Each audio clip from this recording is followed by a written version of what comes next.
आदरणीय मेरे प्रिय दोस्तों और भक्तों, क्या आप जानते हैं कि दुर्गा अष्टमी का क्या महात्म्य है? आइए मैं आपको बताता हूँ।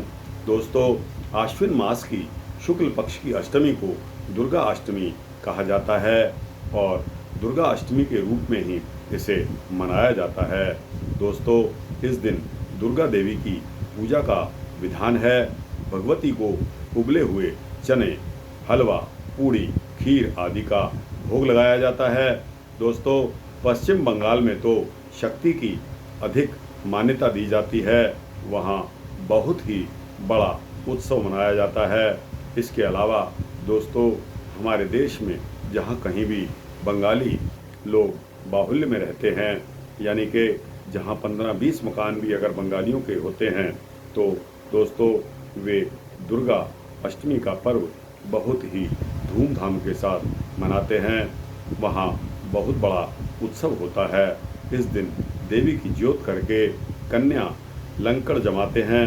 दोस्तों, इसके पीछे कथा है। दोस्तों, हिंदुओं के प्राचीन शास्त्रों के अनुसार दुर्गा के 9 रूपों का वर्णन आता है। उन 9 रूपों की अलग अलग कथा दोस्तों दी गई हैं।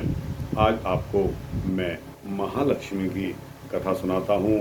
दोस्तों, एक समय की बात है कि संसार में प्रलय आ गई और चारों ओर पानी ही पानी हो गया। उस समय भगवान विष्णु की नाभि से कमल की उत्पत्ति हुई।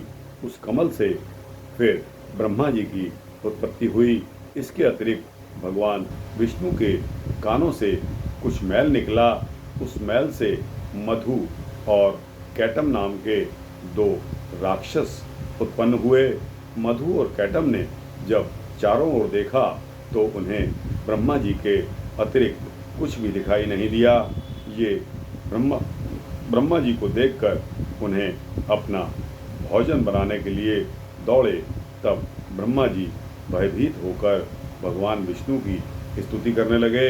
ब्रह्मा जी की स्तुति से विष्णु भगवान की नींद खुल गई। उनकी आँखों में निवास करने वाली महामाया लोप हो गई। भगवान विष्णु के जागते ही मधु और कैटम उनसे युद्ध करने लगे। कहा जाता है कि यह युद्ध 5000 वर्ष तक चलता रहा। अंत में महामाया ने काली का रूप धारण करके इन दोनों राक्षसों की बुद्धि को बदल दिया। वे दोनों असुर भगवान विष्णु से कहने लगे कि हम तुम्हारे युद्ध कौशल से अत्यंत प्रसन्न हैं। तुम जो भी चाहो मांग लो। भगवान विष्णु ने कहा कि यदि तुम कुछ देना चाहते हो तो यह वर दो कि दैत्यों का नाश हो। उन्होंने तथास्तु कह दिया। इस प्रकार महाबली दोनों दैत्यों का सर्वनाश हो गया। दोस्तों, यह कथा महालक्ष्मी के बारे में बताई जाती है। दोस्तों, एक दूसरे महालक्ष्मी की कथा में प्राचीन काल में महिषासुर नाम का एक दैत्य था। उसने समस्त राजाओं को हरा दिया और पृथ्वी और पाताल पर अपना अधिकार जमा लिया। स्वर्ग पर अधिकार करने के लिए उसने देवताओं पर चढ़ाई शुरू कर दी।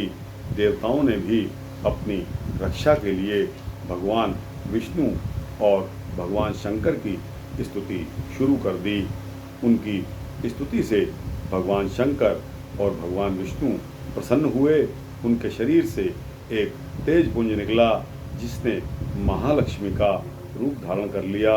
इन्हीं महालक्ष्मी ने महिषासुर दैत्य को युद्ध में पराजित करके देवताओं के कष्ट को दूर किया।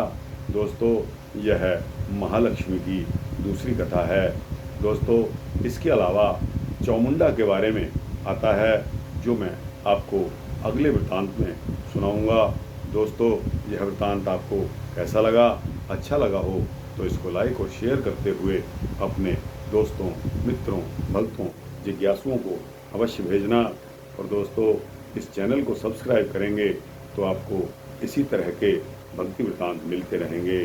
जय श्री राधे, जय श्री कृष्ण।